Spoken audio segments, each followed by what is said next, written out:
LELET, bukan hanya lelet, tapi kita dibawa, kalau kata orang Cina tuh kalau perang tuh kita kan maju ya, baru maju dikit terus kita dibawa mundur lagi nih, dibawa ke mundur lagi. Kemunduran itu terjadi setelah RDP. Ini kasus yang dibuat harusnya semakin terang, tapi menjadi semakin redup kalau menurut saya, karena back to square one, back to zero. Sehingga kalau menurut saya ini sesuatu yang suka luput dipikirkan itu loh. Ada orang yang sudah mati, yang diserang kehormatannya secara bertubi-tubi, sementara orang itu sudah tidak bisa membela diri. Dan kemarin saya ngeliat orang parlemen bicara itu, saya sedih banget. Ini anggota dewan yang terhormat, yang membuat undang-undang, yang membuat budget, yang mengatur hidup seluruh rakyat Indonesia melalui hak-hak mereka yang sangat dahsyat itu, membahas hal yang sangat mikro, yang remeh-temeh, yang ujung-ujungnya menjadi pelecehan dan asusila. Sampai berjam-jam waktu dihabiskan untuk itu, saya sampai bingung. Dan sampai ada telepon berdering, halo sayang. Betapa gentingnya keadaan itu, tetapi tidak dilihat substansinya, tidak dilihat bagaimana perbaikan sistemnya, tidak dilihat bagaimana yang penting yang ditanyakan. Kalau kamu menyidik, apa yang kamu mesti tanyakan? Ini kan urusan, bukan hanya urusan pembunuhan. Ada 97 orang yang terlibat. Kalau 97 orang yang terlibat itu kan gerombolan jadinya. Kalau bus tuh 2 bus tuh. 2 bus ya. itu bisa dibilang oknum nggak kalau 97? Saya kan suka nanam ya. Kalau persemayannya buruk, maka benih baik pun tidak bisa tumbuh di sana. Apalagi propam itu di atasnya polisi, dia yang mengurusi investigation, internal affairs dan lain-lain. Jadi kalau katanya itu cuma anak buahnya Sambo, berarti divisinya Sambo itu menjadi satu persemayan yang bejat karena begitu banyak orang yang mengikuti perintah yang salah. Bukan salah lagi, itu sesat, pidana. Betul. Menurut saya itu sesuatu yang mengerikan. Sebetulnya cita-cita orang masuk polisi itu apa sih? Kan ingin jadi penegak hukum, ingin jadi pelindung, ingin jadi pengayom, ingin jadi pelayan masyarakat, harusnya kan itu dong. Iya, bukan pengen jadi kaya kan? Iya, kalau pengen jadi kaya jadi juragan, dagang gitu. Nah, jadi itu penting banget karena seorang Sambo saja nggak paham Tribrata, sama sekali nggak paham.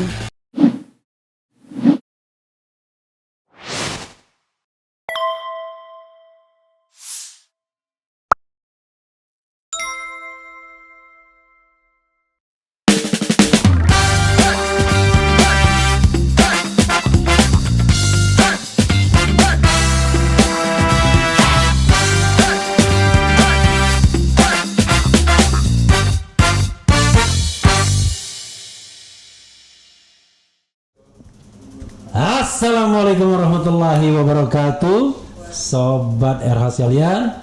Jumpa lagi kita di channel yang keren ini. Keren, cadas. Pokoknya semua digebrak. Jadi ini di depan saya ini Hyundai saya ya. Wow. Marga boleh Huta Barat ya.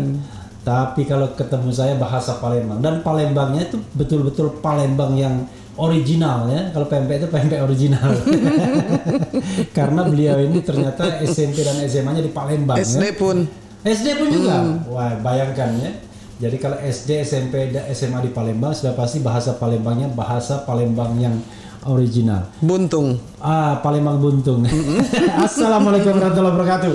Yunda. Waalaikumsalam warahmatullahi wabarakatuh. Adindaku. Jadi, ini jarang-jarang ya.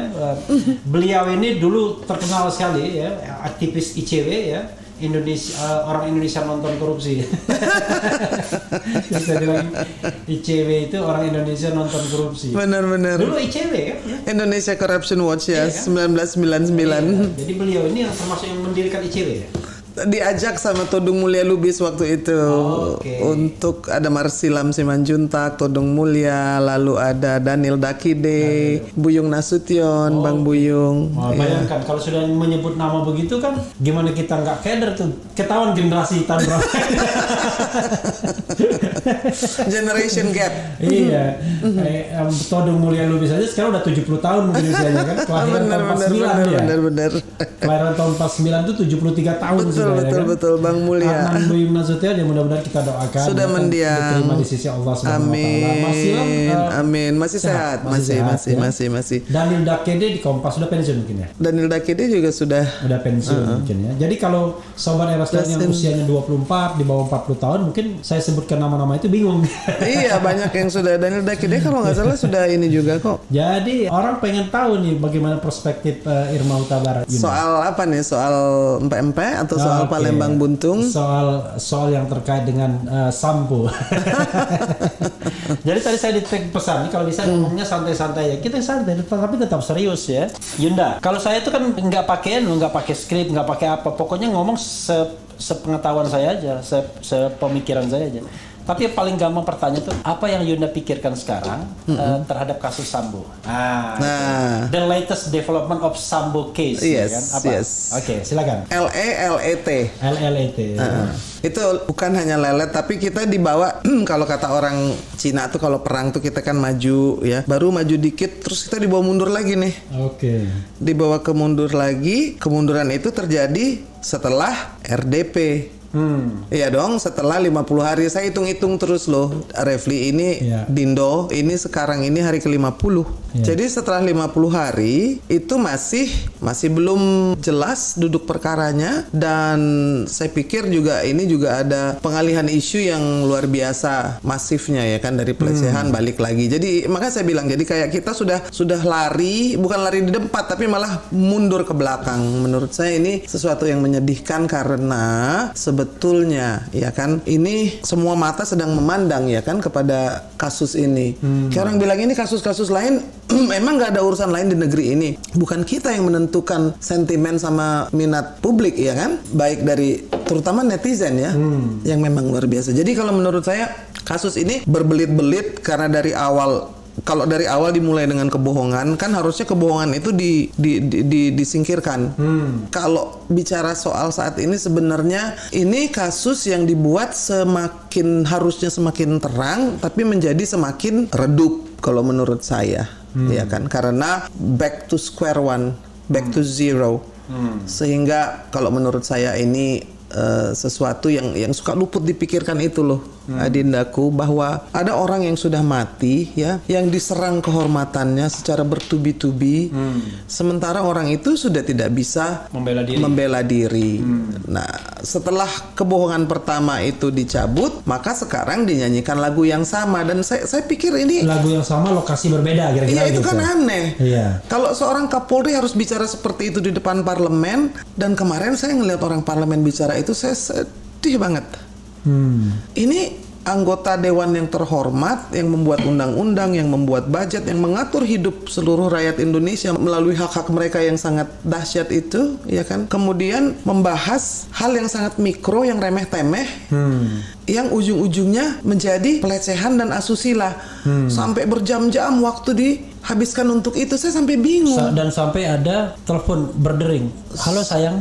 Iya, iya, jadi kan ada telepon yang berdering. Ngikutin juga kan ya, maksudnya Dindo ngikutin, tapi kan itu seperti tidak tahu substansi. Iya kan, kita ini lagi ada masalah yang sangat berat ya, ketika hukum sedang dilecehkan. Saya bilang jangan ngomong pelecehan seksual deh, nggak pantas. Kita ini bernegara, kita ini memang penegakan hukum masih miring-miring atau masih ada yang roboh-roboh. Tetapi yang dilakukan Sambo ini kan meruntuhkan seluruh tatanan hukum, seluruh kepercayaan dari seorang penegak hukum, polisinya polisi lagi. Jadi betapa gentingnya keadaan itu, tetapi tidak dilihat substansinya, tidak dilihat bagaimana perbaikan sistemnya, tidak dilihat bagaimana yang penting yang ditanyakan. Kalau kamu menyidik, apa yang kamu mesti tanyakan? Ini kan urusan, bukan hanya urusan pembunuhan. Ada 97 orang yang terlibat. Kalau 97 orang yang terlibat itu kan gerombolan jadinya. Kalau bus tuh 2 bus tuh. 2 bus ya. itu bisa dibilang oknum nggak kalau 97? Bahkan saya mengatakan ya, kalau misalnya gini. Tadi saya sampai mengatakan begini, masih banyak polisi yang baik. Oke, kita bicara tentang piramida. Iya. Piramida itu yang Pamen di tengah, yang Pati di atas, Betul. yang bawahnya Betul. Barada, Baratu dan lain Betul. sebagainya. Ya Anda nggak bisa bilang bahwa yang baik itu di bawah itu baik, iya mereka belum punya kekuasaan. Kan kita yang harus lihat yang pamen sama patinya. Iya, iya. Nah, misalnya katakanlah dari let's say dari 100.000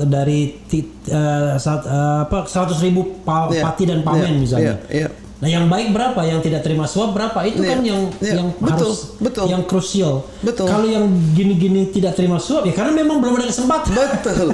Jadi itu namanya saya kan suka nanam ya. Iya. Kalau persemaiannya buruk, Iya. maka benih baik pun tidak bisa tumbuh di sana. Ya, oke. Iya kan? Iya. Apalagi Propam itu di atasnya polisi, dia yang mengurusi investigation, internal affairs dan lain-lain. Jadi kalau seluruh katanya itu cuma anak buahnya Sambo, berarti divisinya Sambo itu menjadi satu persemaian yang bejat. Iya. Karena begitu banyak orang yang mengikuti perintah yang Salah. bukan salah lagi, itu sesat. Pidana. Heeh. Iya. Betul.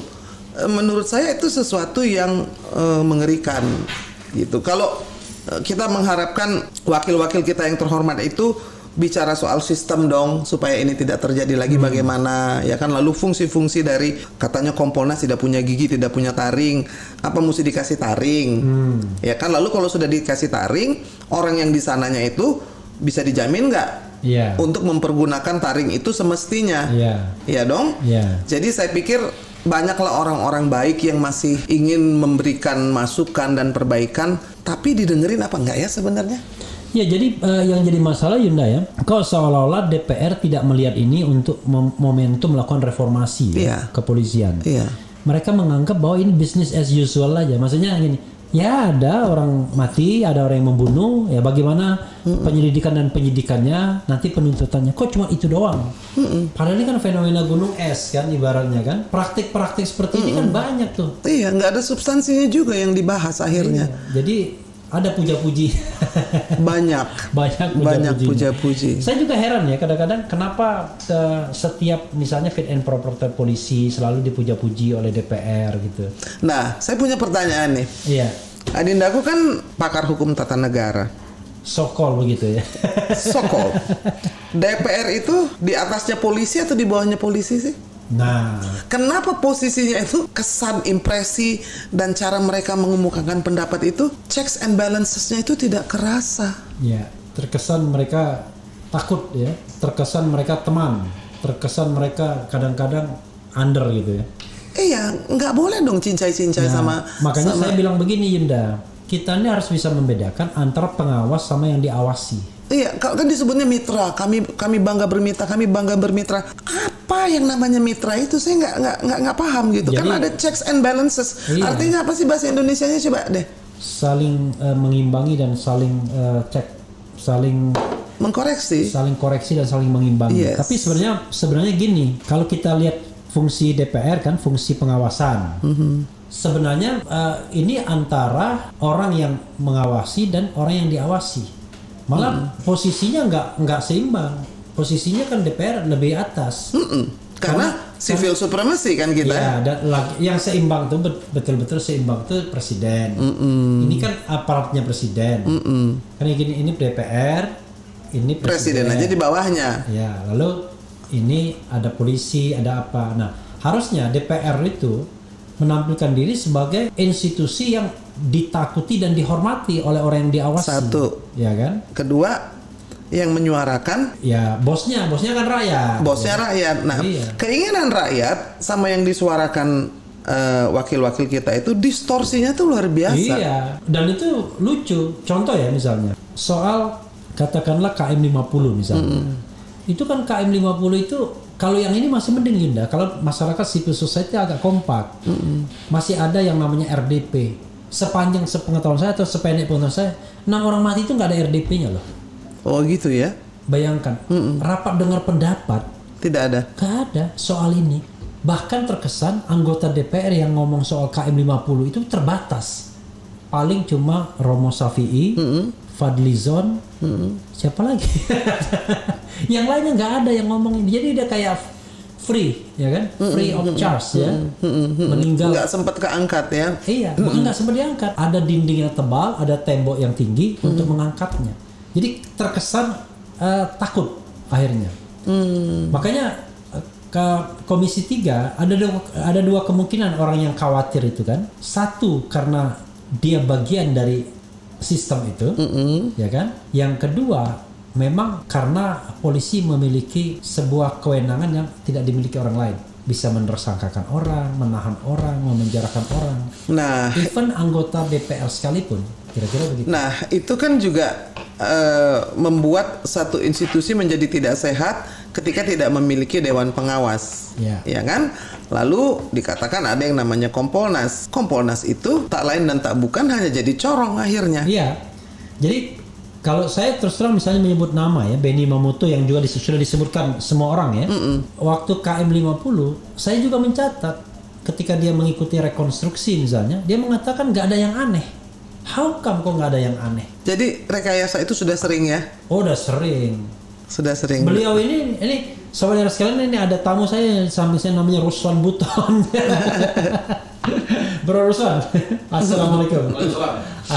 Jadi beliau ini juga komplain terhadap mantan Dandim ya, mantan Danki, komandan Kompi, mantan komandan Kompi yang ditusuk 5 kali, yang kemarin yang mati itu, hanya gara-gara Dandim ya kan, mantan Dandim, bayangkan Dandim itu pangkatnya apa ya?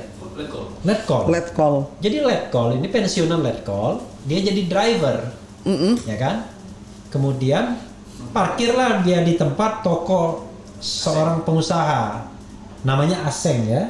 Oke, kebetulan namanya Aseng. Cekcok, ya whatever it is, pokoknya yang namanya cekcok itu kan Anda kan nggak punya hak untuk membunuh orang kira-kira. Iya gitu. Benar, apapun alasannya. Iya, selama kita masih percaya hukum ya kan. Betul. Nah, itu orang itu lehernya ditusuk 5 kali. Tusuk 5 kali dan dia sempat menyetir mobilnya itu untuk minta pertolongan. Tapi kira-kira berapa meter? 50 meter tewas dia. Nah, cuman yang jadi masalah lagi-lagi ditengarai ada upaya moderasi dari penegak hukum. Awalnya ngomong bahwa ini temannya Kapolda gitu ya. Nah, gitu. Kayak begitu. Untungnya ada mantan TNI pangkat Letjen yang ngasih topi ini. Ini punya dia ini. Dari Kodam Siliwangi. Namanya Letjen siapa? Yayat Sudrajat. Jadi Letjen Yayat Sudrajat ini punya dia ini. Jadi dia pakai ini habis menjadi ahli, saksi ahli namanya ahli, orang sering bilang saksi ahli kan, ahli kalau di pengadilan. Dia jadi ahli di pengadilannya Anton Permana, pakai ini. Saya bilang, Pak Jenderal, saya minta dong ini. Oh, nanti saya kasih yang lain aja. Enggak, yang di kepala Pak Jenderal. Jadi walaupun saya nggak punya pangkat, tapi ini Letjen. Iya, lumayan. Bekas kayak naga Polnar. Ya. Habis nyopet jam dia bilang, walaupun kau kopral, tapi jam tanganmu Jenderal. nyopet jamnya Jenderal Belanda. Naga Bonar. Ya, jadi Yenda memang persoalan kita ini adalah pengawas itu nggak jalan. Jadi baik pengawas dalam ranah check and balances DPR maupun pengawas yang diadakan sebagai an independent body, ya, seperti Kompolnas itu. Nah, padahal Kompolnas itu kalau dilihat dari susulannya kan powerful, karena kan ex officio Menko Polhukam, Mendagri di situ, kemudian Menko Yasona Lauli, baru ketua hariannya Benny Mamoto kan. Tapi 3 itu kan nggak berfungsi. Yang berfungsi kan Benny Mamoto yang selalu memberikan sertifikasi, justifikasi terhadap apapun yang disampaikan. Apa harusnya Kompolnas tidak boleh ada purnawirawan polisi supaya lebih objektif? Ya sebenarnya kan bukan begitu. Bukan ingredientnya. Jadi sistemnya kan? Iya. Karena kalau itu kita bicara ingredientnya nanti kita dibilang diskriminatif. Betul. Yang nggak boleh itu yang aktif, yang nggak boleh, ya kan? Tapi kalau purnawirawan is okay.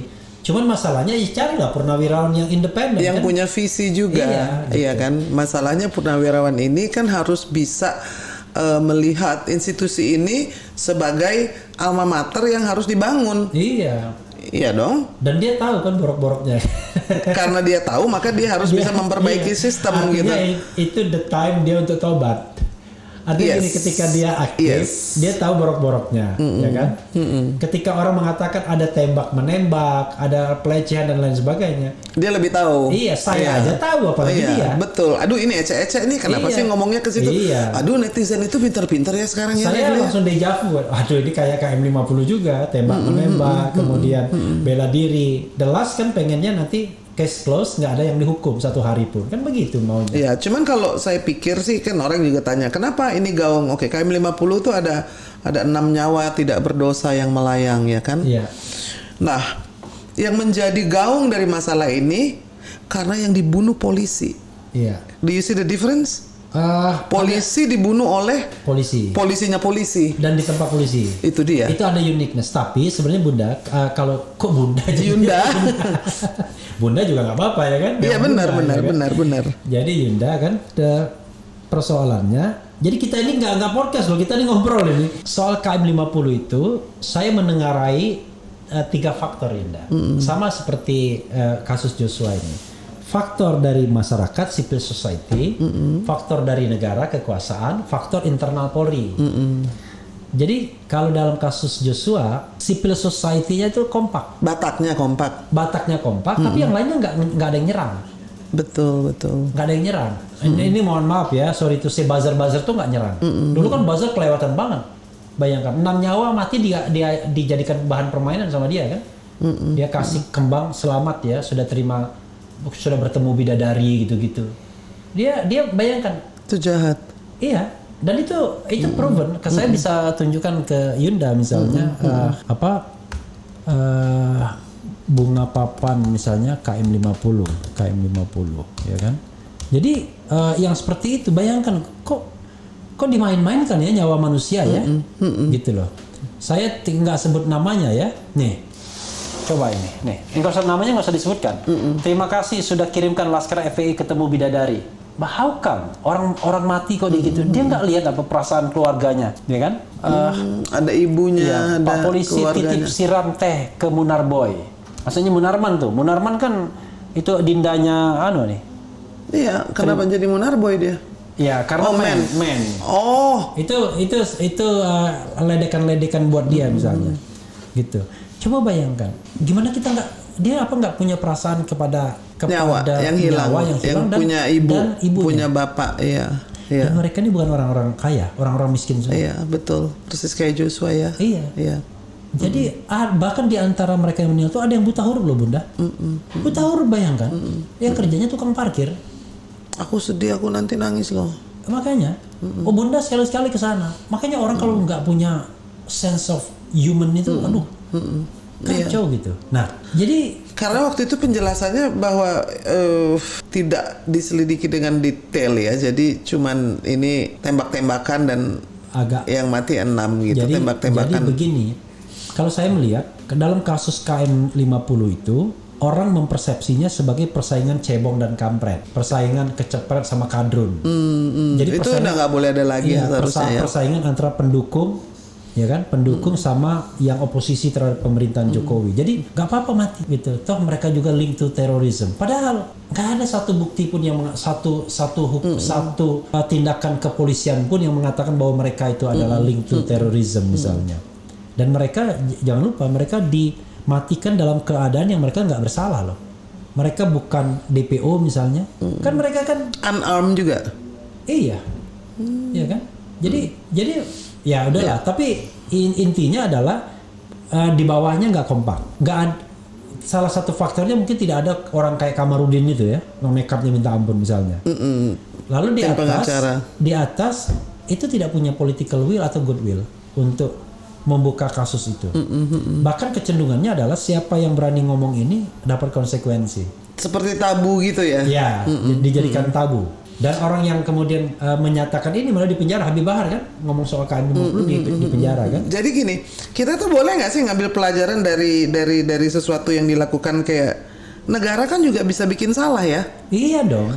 Apakah negara kemudian mau mengakui bahwa salah? Kan saya juga ngomong kemarin itu pada waktu siapa itu Kadif Humas sama Kadif Humas sama Karo Penum. yang mengumumkan yang mengumumkan bahwa ini terjadi pelecehan seksual, Kepala Biro Penerangan Masyarakat. Iya, nah itu juga singkatan itu bikin bingung ya. Nah, ada dua sebagai wakil dari institusi resmi mengumumkan dengan resmi, Kapolri tahu dong. Lalu kemudian yang mencabut itu Kapolri yang mengumumkan bahwa ini tidak ada.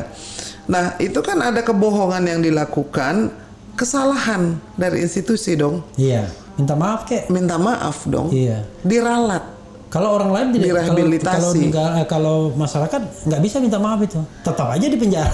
Iya, nggak, maksudnya jadi ada hak dari masyarakat yang harusnya dipenuhi. Iya. Dan itu seringkali tidak dianggap atau diabaikan. Menurut saya ini bahaya karena kita ini kan mau bikin negara demokrasi yang namanya civil supremacy. Memang masih jauh dari sempurna, tapi upaya ke arah itu kan mesti terus menerus. Ya kan, ini kalau dirubuhin terus, saya bilang saya tuh masih mau lama hidup di negeri ini, masih punya anak cucu.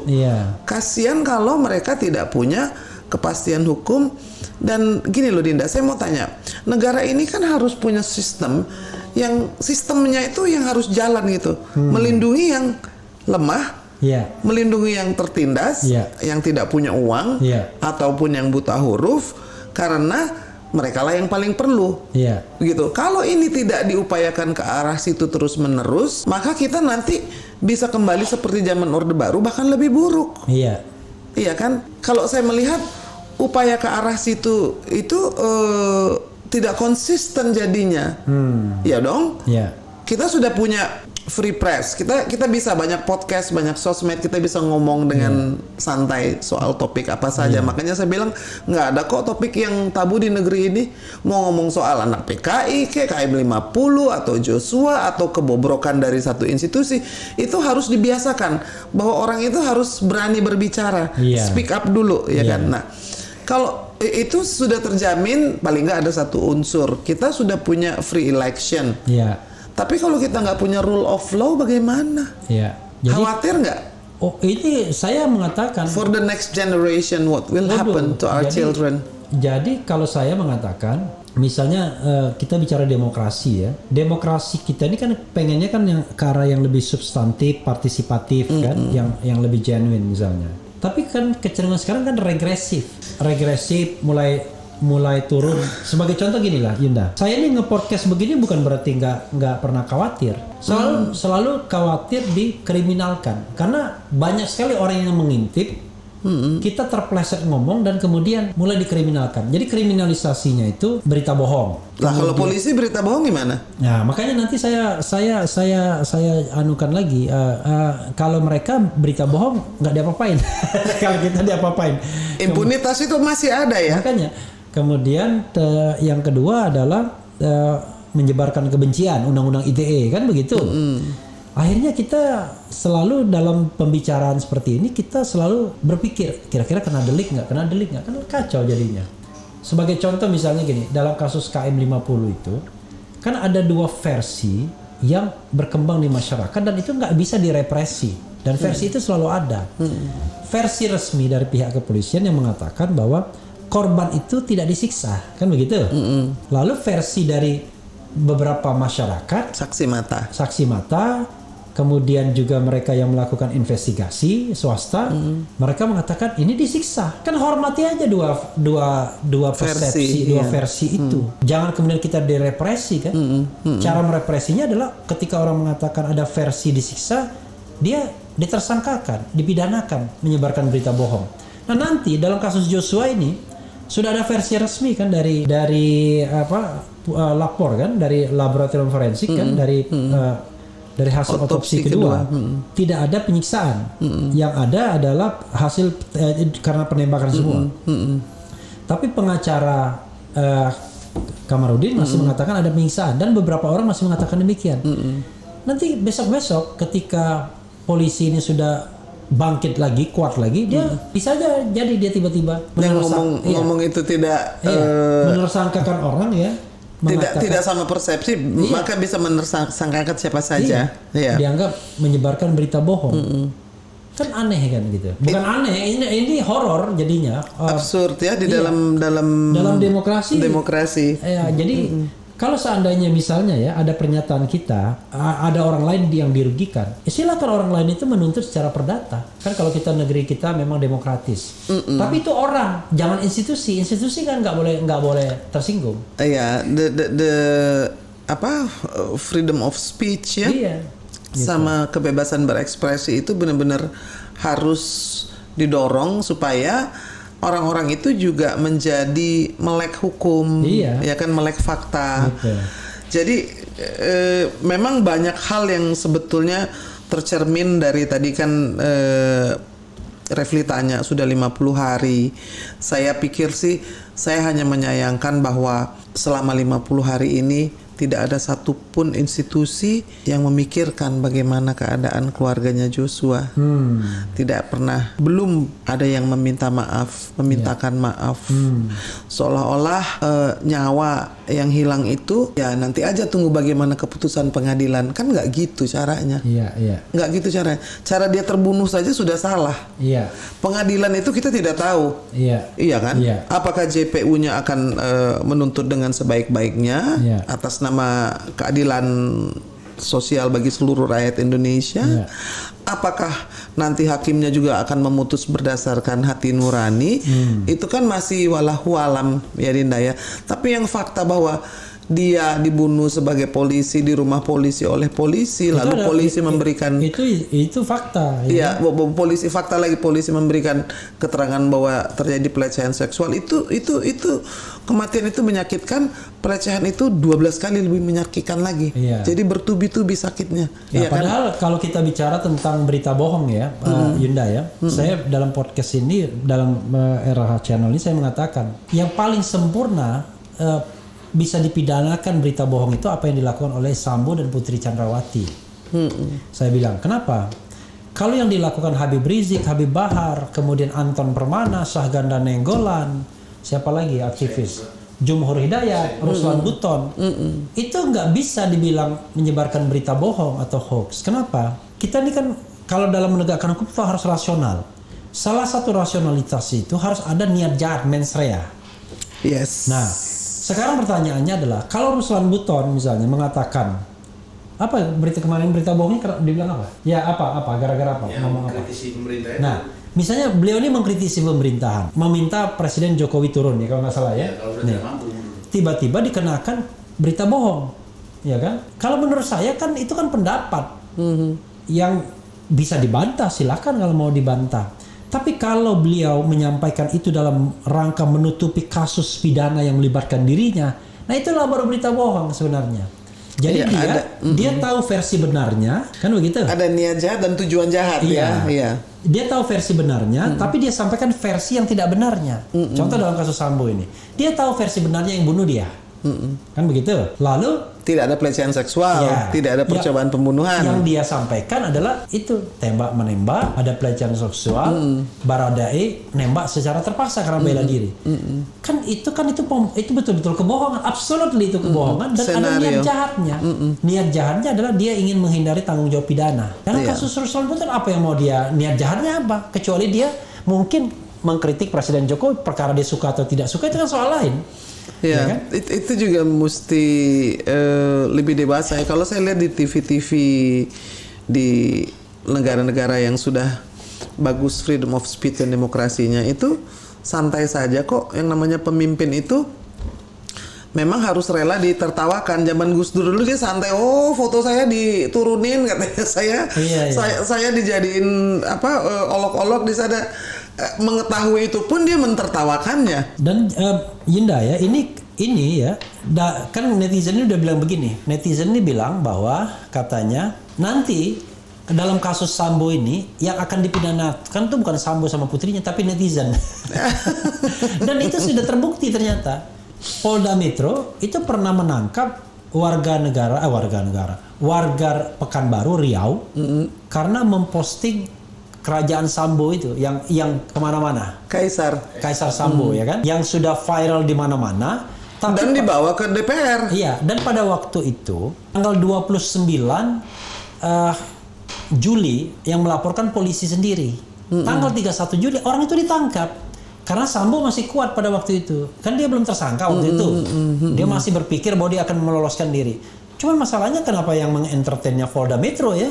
Tapi banyak yang terlibat sih di Polda Metro kan? Iya betul. Dan itu kalau sebenarnya kalau kemudian ada yang menyebarkan Bagan itu kemudian ditangkap, artinya benar dong. Iya. Ada fear, ada ketakutan bahwa itu akan diketahui oleh masyarakat luas. Tapi kalau dalam hal hukum dan demokrasi, kalau itu memang salah, ya diklarifikasi aja. Nggak ada kemudian harus orang ditangkap tiba-tiba. Ada hak jawab. Iya. Kecuali dia tidak menghormati hak jawab. Misalnya dia klarifikasi di RH Channel, tapi RH Channel nggak mau, nah itu baru nggak fair saya kan. Nah, dia bolehlah gugat saya misalnya. Tapi itu pun gugat tidak secara pidana. Jadi negeri kita ini ya kayaknya perlu pembelajaran demokrasi dan HAM itu loh. Saya juga heran, tapi susahnya yang mengompori untuk nangkep, untuk nahan. Ya ini civil society sendiri juga. Iya, itu memang sekarang ini kan kita harus melihat bahwa apa yang terjadi di kilometer 50, apa yang terjadi kepada Joshua, itu bisa terjadi kepada anak-anak kita dan anak siapa saja, ya kan? Apa yang kita bisa lakukan untuk mencegah itu yang mesti kita pikirkan. Dan itu yang mesti dibahas bersama anggota dewan yang terhormat, ya kan, bagaimana supaya persenjataan itu tidak overarm, bagaimana supaya polisi itu kembali kepada tribrata. Sebetulnya jadinya basic ya kan, harus ya, dikembalikan mereka mengucapkan sumpah setiap hari, kan artinya setiap hari harus ingat gitu, oh tugas saya ini mengayomi, melindungi dan melayani masyarakat. Nah, kita itu kalau melayani artinya kita merasa nyaman. Dilayani. Nah, hal yang itu kenapa absen? Yang jelas kalau kita didatangi polisi, tetangga kita akan heran. Waduh, ada apa nih? Ada apa Pak Refli? Karena setiap didatangi polisi, berarti mau ditangkap kita. jadi yang namanya melayani itu mungkin harus digarisbawahi. Kan saya tanya, di dalam kurikulumnya diajarin nggak bagaimana? Saya bicara dengan sahabat saya dari Kodam Siliwangi. Saya membersihkan Citarum dan Cisanti kan bersama-sama dengan Legend Doni Monardo. Pak Doni bilang bahwa saya ini Kopassus. Di Kopassus itu kita dilatih untuk jadi mesin pembunuh loh. Tetapi selama waktu menjadi Pangdam, baik di Siliwangi atau waktu di Patimura, itu saya bilang, abang punya pistol nggak? Punya. Dibawa nggak? Enggak. Saya ini Pangdam, tapi saya kemana-mana bawa tumbler. Ajudannya juga bawa tumbler, dan itu betul. Kenapa? Karena kalau berunding katanya dengan separatis atau yang di Papua ataupun yang sedang bertikai di Patimura, datang nggak pakai senjata, menunjukkan bahwa dia trust, dan tidak ada yang terjadi kok sama saya. Kenapa? Karena saya trust. Saya tidak pernah katanya suruh bawa ajudan senjata yang bisa nakut-nakutin orang yang akan bertemu saya. Dia bilang keselamatan masyarakat itu hukum yang tertinggi loh. Buat saya katanya. Jadi saya pikir, nah jadi gimana? Oh ya, di Kopassus tuh diajarin gimana caranya supaya bisa bikin orang nyaman. Oh ada pelajarannya, ada katanya gitu. Oh harusnya di kepolisian juga belajar bagaimana cara membuat masyarakat nyaman. Harusnya itu utama kalau di kepolisian kan, karena itu jadi main job dia. Betul, tetapi di kurikulum nggak ada, ya kan? Bagaimana ramah menyapa orang. Jadi kalau orang yang mogok di tengah jalan itu disamperin polisi itu nggak deg-degan, kita merasa mau ditolong. Karena kita tahu. Nah itu yang basic dari Tribrata itu, saya pikir kalau dikembalikan ke situ, maka akan bisa terasa lagi bahwa kita ini memang memiliki polisi yang mengayomi. Nah itu udah lama absen, perasaan seperti itu nyaris tidak ada. Jadi saya bikin polling ya Yinda ya. Sebelum kejadian ini, apakah Anda pernah mempercayai polisi? Itu 80% bilang nggak pernah katanya. Artinya kan parah banget tuh. Itu saya bilang sebelum kasus viral ini pernah, nggak pernah. Jadi memang benar-benar trust itu hilang banget gitu. Merasa dilayani itu bisa nggak kita bikin pollingnya? Apakah merasa bahwa polisi telah melayani? Oh, saya bikin polling bisa sekarang. Apa yang mau dibikin polling, Bunda? Iya, apakah pelayanan itu sudah dirasakan dari polisi yang pernah berhubungan dengan para netizen? Wow, itu pertanyaan yang lebih tajam dari itu aja, dia jawab enggak. Tapi kita coba ya, gitu ya kan. Soal melayani itu artinya Gitu. bener masih ada di atasnya, mengayomi dan melindungi ya. Itu, iya. Itu baru melayani. Jadi coba kita bikin ya. Apakah Masyarakat Anda merasa dilayani? merasa bahwa polisi Adalah pelayan. adalah pelayan dan pelindung masyarakat, Iya. ya kan? Pelindung dan pengayom masyarakat. Pelindung, pengayom dan pelindung, Tadinya pengayom mau dan dipisah-pisah, tapi itu disatuin aja ya yang di dalam Tribrata itu. pelayan masyarakat. Oke. Apakah Anda merasa bahwa polisi adalah pelindung dan pengayom masyarakat? Pelindung masyarakat. Oke. Kemudian jawaban A, iya, merasa, ya kan? Jawaban B, tidak, ya. Jawaban C, ragu-ragu. Gak apa-apa ya, ragu-ragu ya. Ragu-ragu, garis miring, tidak tahu. Oke. Nah, kita post tuh Yunda ya. Karena kan itu ada dalam Tribrata. Iya. Lalu yang ketiga juga bahwa polisi itu menciptakan rasa aman damai senantiasa loh. Iya. Itu bisa dijadikan polling juga. Apakah Anda merasa aman dan merasa nyaman dengan keberadaan polisi? Jadi itu juga itu karena kita mesti kembalikan ke sumpah yang luhur itu sebetulnya, ya kan? Sama kalau tentara ada Sabta Marga, polisi kan ada Tribrata dengan catur prasetya. Iya. Yang di dalamnya itu luar biasa luhur dan mulianya gitu. Jadi kadang-kadang saya ngomong itu hanya untuk mengingatkan sesuatu yang mereka ucapkan setiap hari. Iya, dan sudah menjadi sumpah mereka gitu. Jadi gimana Cuma saya coba khawatir ya, ingetinnya? orang itu menjadi penegak hukum itu bukan tidak hanya polisi ya, penegak hukum, karena mungkin dipikirnya atasan-atasannya hidup enak mungkin. Uangnya banyak mungkin ya, jangan-jangan ya. Wah, enak nih kalau jadi penegak hukum, Itu uangnya banyak. dikritisi juga tuh sama Gitu. waktu RDP itu ya. Ya, yang hidup mewah itu ya. Itu. Karena dalam kasus Sambo ini misalnya dengan pendapatan seorang irjen baru berapa tahun ya? 30-an juta lah kira-kira. Jadi dengan tunjangan 30-an juta. 30-an juta.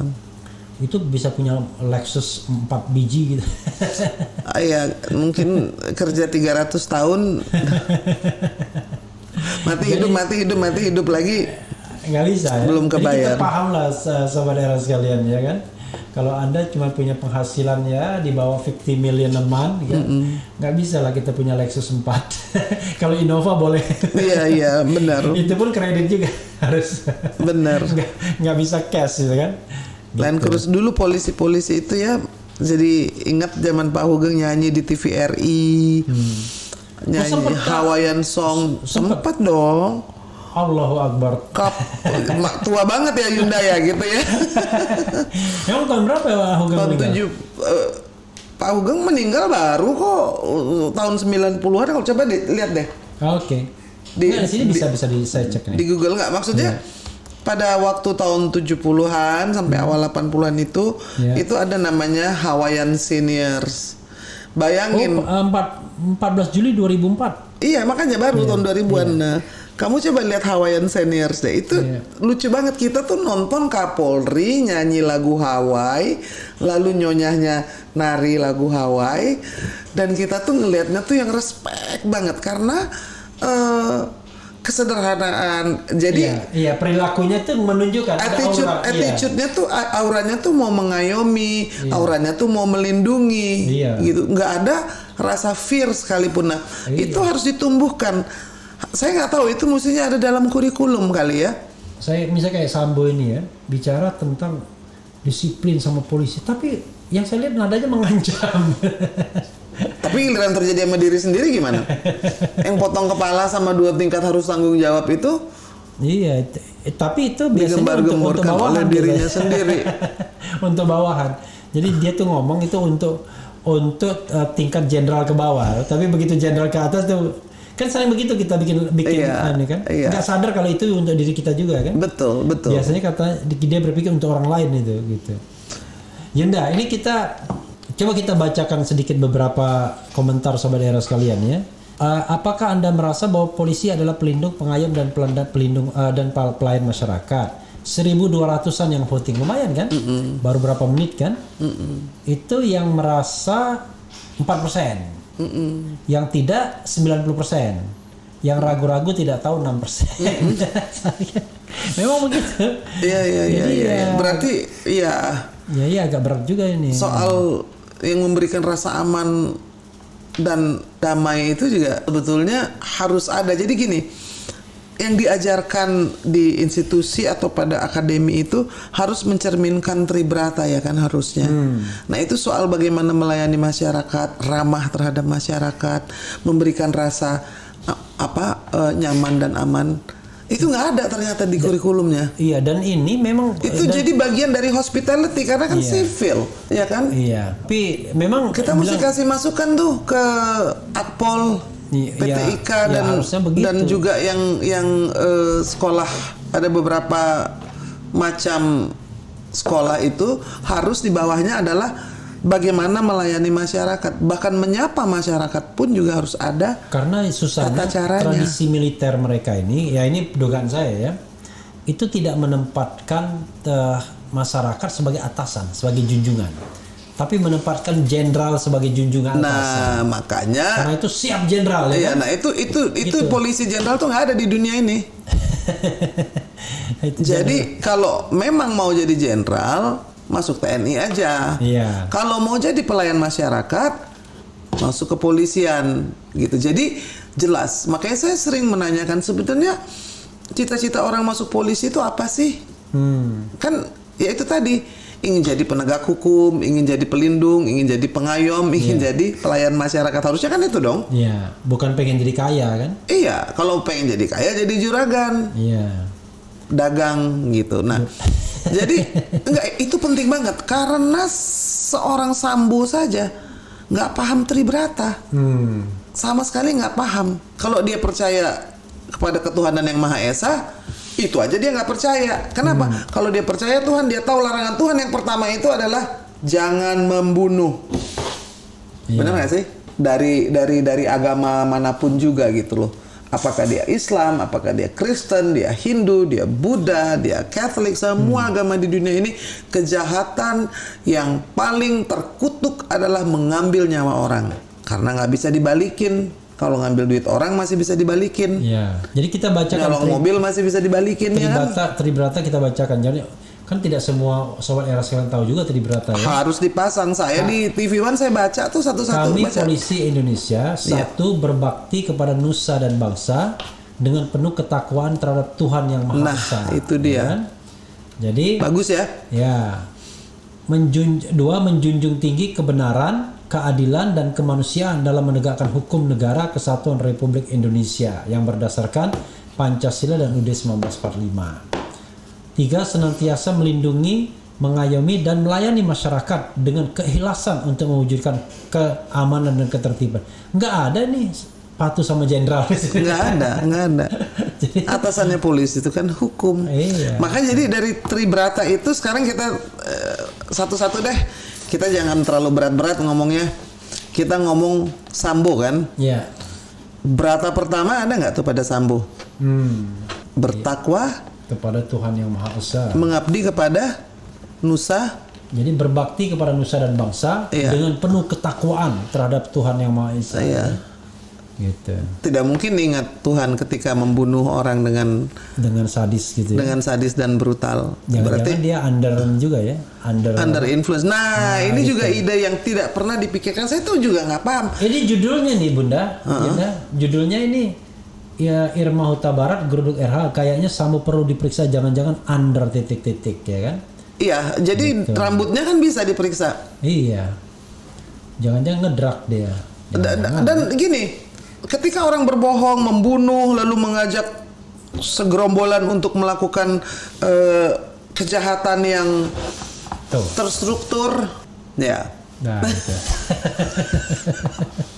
Karena gini, karena kalau orang yang mengatakan sumpah Tribrata setiap hari dan bisa pada sampai ke pangkat setinggi itu, ada yang salah dong dalam appraisal performance-nya. Iya. Bener nggak? Iya.